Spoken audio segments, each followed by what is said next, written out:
Completed in 1901 for $15,000 by architect William A. Kaufman, the Wysor Street Depot is a fantastic example of the late Victorian Queen Anne style.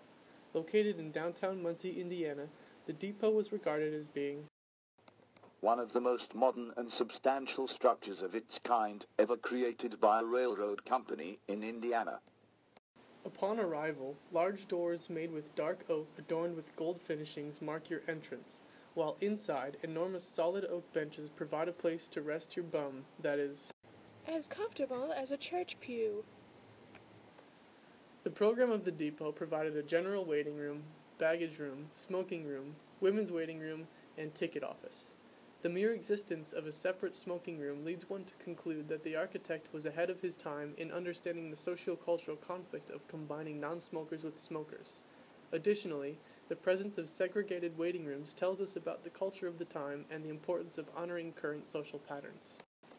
As with many buildings, the function of the depot has changed over time, and its reference to the Middletown study sections has transformed from getting living to using leisure. It began in 1901 with passenger and freight service between Cincinnati and Chicago, providing a place of employment for many Muncie locals and also brought in many goods necessary for making a living. In 1910, a Pullman sleeper car was introduced to the line to provide sleeping accommodations to overnight travelers. The car would be waiting at the station, detached from any engine, allowing travelers to board in the late afternoon or evening. When the night train arrived in Muncie, it would attach the sleeper car and the guests would wake up the next morning in Chicago, rested and ready to conduct their business or sell their goods and services.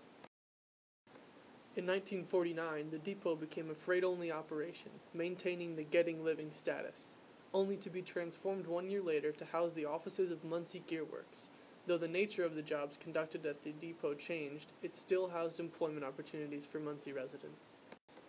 Years later, in 1974, the use of the depot changed again as Amtrak rerouted one of their tracks to stop in Muncie. This train was named the Cardinal, and it utilized the train platform at the Wysor Street station, but not the depot itself, allowing it to fall into disrepair. The increased use of the automobile for personal transportation led to the demise of the passenger train, resulting in Amtrak rerouting their line away from Muncie in 1989. The depot was then abandoned and became even more dilapidated for the following 8 years.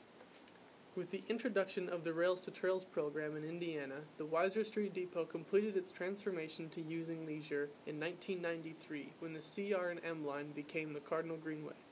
It is now one of the longest, most celebrated pedestrian pathways in the state. In 1997, the preserved depot was placed on the National Registry of Historic Sites and is currently a staging area for the Greenway, housing the offices, visitor center, gift shop, and bicycle loan program.